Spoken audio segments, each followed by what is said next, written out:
I am trying to get ready for Christmas, or really I'm trying to give you guys ideas for Christmas gift giving that you can make from your supplies that you have at home. I have had a request to show how I made these, and they're stick pins. I don't know how to best show you. I've got a photo of it.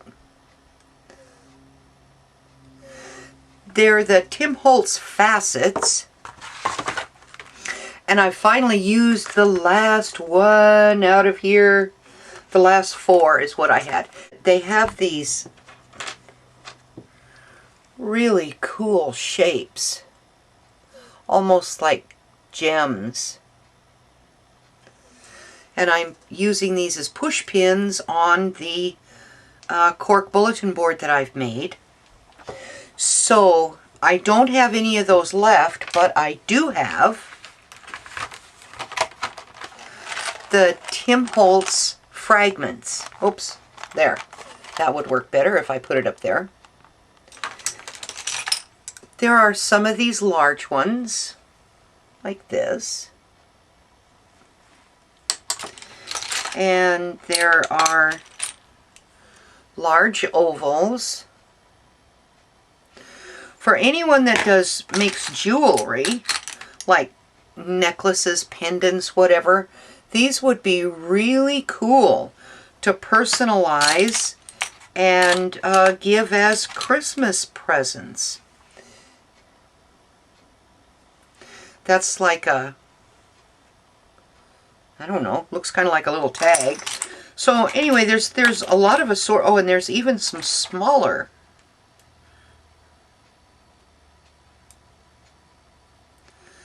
Some smaller little square ones. So anyway, there's a whole bunch of different sizes in this package of fragments. And I'm going to show you how I made the push pins. And in making the push pins using these fragments, you'll do pretty much exactly the same thing when you're creating your jewelry pieces. What you're going to need are either the facets, these faceted things, or these fragments, either one. You're going to need some Glossy Accents or Crystal Effects. You're going to need some, oh my goodness, I picked out a bunch of paper scraps from my stash, and we're gonna try these out. We're doing Christmas presents. We're making Christmas presents for our family members, and I am all suited up here. Yep, look, it says bah humbug, but that's all right. I'm trying to get into the Christmas spirit. Okay, now enough blabbing. Let's get down here and get busy. All right, here are the papers, all of the different scrap papers. These are from my 1 by 5.5 stash. 3 by 5, 2 by 1.5 by 3, 1.5 by 2.5, something I don't know.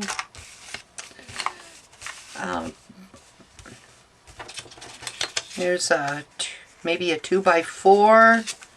Oh no, but I just pulled out a bunch of papers, a bunch of scrap papers that look like they would do well.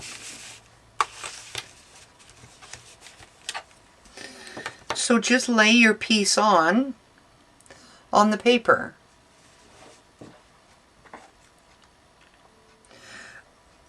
But you can, these are kind of scratched up because they've been in that package for a while. Maybe I just need to wipe them off with some alcohol and a paper towel. I've had these for a really super long time, so Who knows what got in the package? And this is one thing I always keep in my craft room.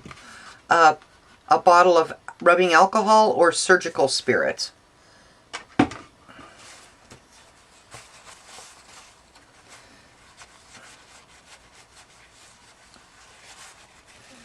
Now, this is pretty scratched up, but okay. But you lay it on your, whatever you want to see. Whatever you want to feature.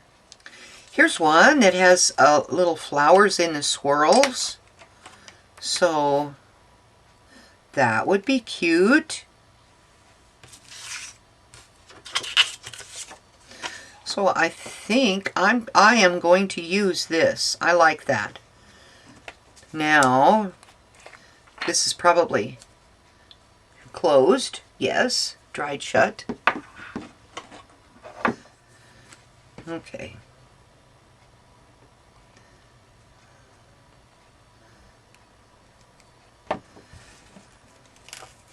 Maybe. Okay. Now I'm going to put glue in either side. It does not make any difference which side you use because they're exactly the same. But I'm going to try and get the oils from my fingers off using the alcohol on this paper towel. Now you don't want to put a big gob of glue because when you press down, this stuff is going to seep out. Oh, look at that. Yay! I'm really good. I'm totally out of view of the camera. Okay, so there I've put the glue on. And it's not... I'm not going to smoosh it around because I'm going to smoosh it around right down here. I'm going to put it on where I want it, and I'm going to wiggle it around back and forth to smoosh down all of the glue and get that positioned the way that I want it. Alright, so I need to go down just a little. Alright, now this piece, set it aside. This needs to fully dry. So there's one. Ruby Slippers papers. Where's the other one? Here it is, right here. Now these are just from my scrap stash. So let's see, will they, nope, that's too small, but this one, would that fit on there? Not quite. So I need a little bit bigger. Little round ones. Nope, not big enough. But these bigger ones, okay, that'll fit right in there. Now if you want to do earrings,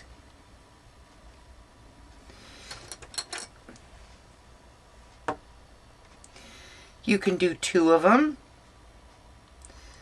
on this.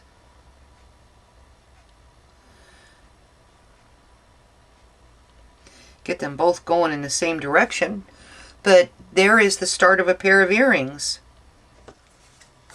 Alright, so what I'm going to do first is I'm going to cut close to where that facet thing is. Not facet, but that fragment thing is.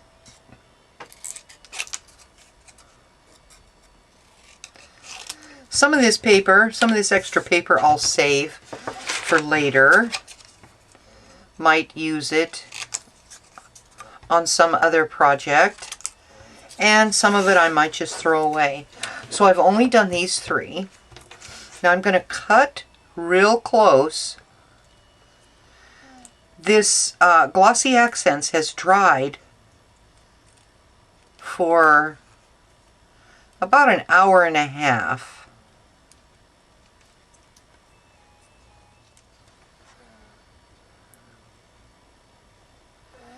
And just cut around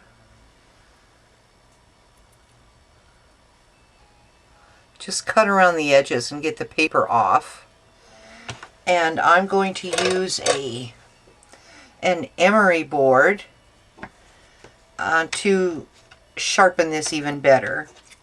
So for right now, I'm just going to cut these apart. Cut this excess paper away. Somebody wearing this, if it were a pendant or whatever, their body oils and possible sweat will cause this paper to deteriorate, and then it won't be wonderful anymore.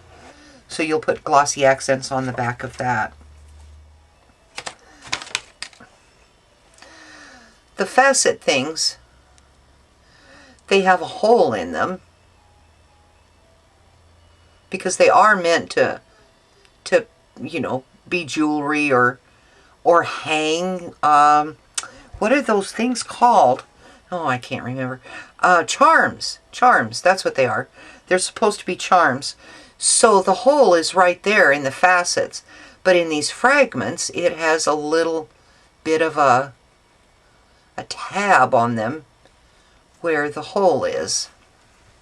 That's the only difference. Now that I have them cleaned out, or the paper cut away, then I'm just going to go along the edge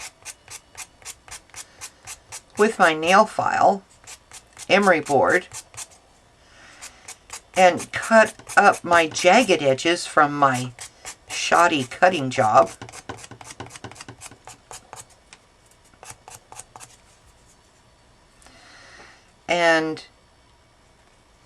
And then I'll look at the front and see if there is a place here that I need to do a little more work on.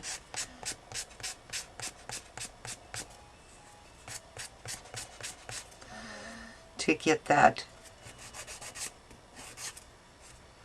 flush.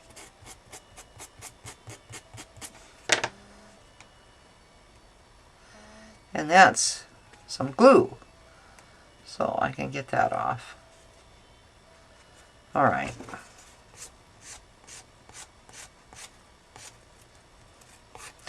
Now you don't want to rub too hard, especially if you're going to be doing this for jewelry, because you will rub a problem into it with the emery board. So just kind of be gentle.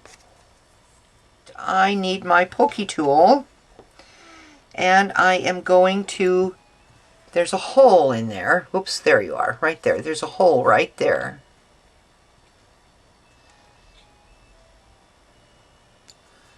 There's a hole right there. And so I am twisting as I'm pushing. And my pokey tool is coming through the other side. And I go until I get it all the way up to the hilt. And then I go through the back side and do the same. Yeah, so I'll use the bigger ones.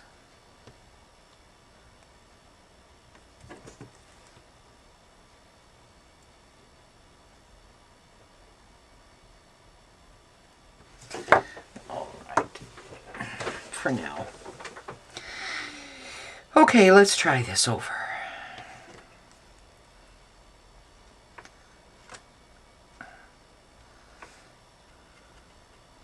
I have to open it quite a bit because it's got,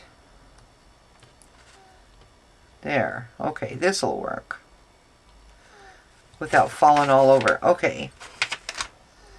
So now,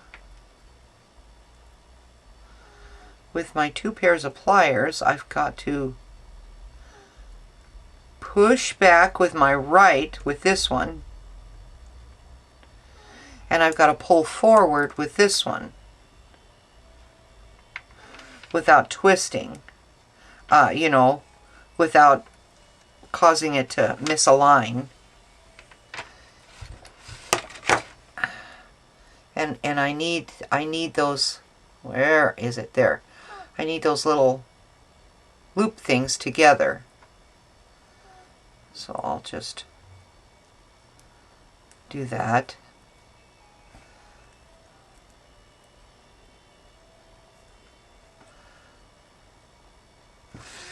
This is probably way out of focus, sorry.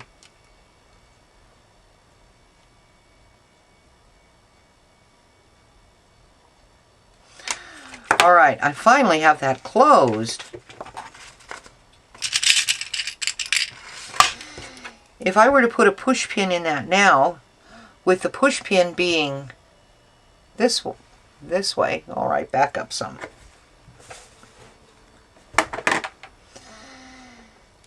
If I were to put the push pin in now, then this piece is off to the side. It's not straight. I need the push pin going in this way, so I need another jump ring.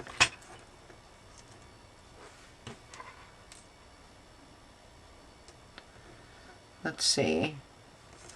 I think I'll just use another one of these big ones. And I don't need to open that up too far, just far enough to get in there.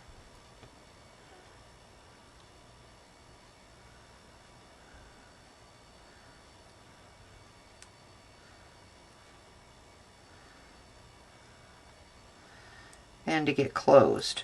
Okay.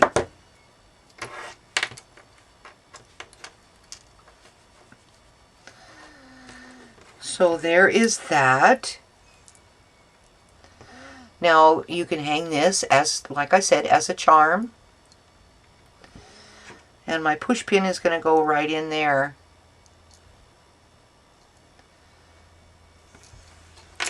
So let me get these other two done. I have all the rings on all three of these. Now it's time to use super glue, not super glue, but this E6000, and I need some wax paper. I'm going to need 3 of them. And this is no set size. What I need it for is to keep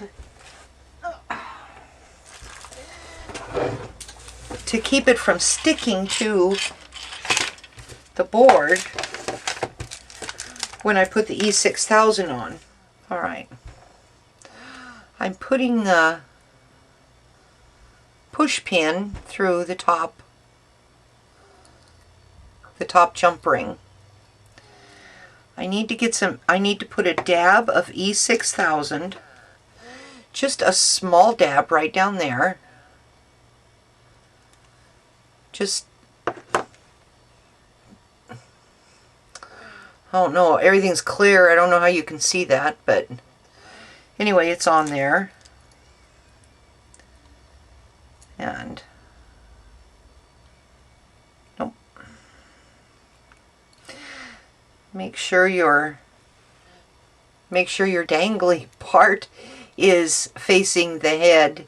I started to put it on backwards, so all that would be seen would be the white backside. Alright, so with the wax paper, I'm going to push that through the wax paper, and I'm going to force it all the way in, and then now I'm going to stick it through my cork, and it will come out the other side on my cork, but I've got it mashed in there good. So while this dries, that's the way it's going to dry. I'm going to wait for this E6000 to dry, and when it is dry, that'll probably be sometime tomorrow. I like to let E6000 set for 24 hours, for 18 to 24 hours before I mess with it. And then when it's dry, it'll be just like this. I can hold on to the pin while I'm pushing it into the cork to hold whatever papers I want held.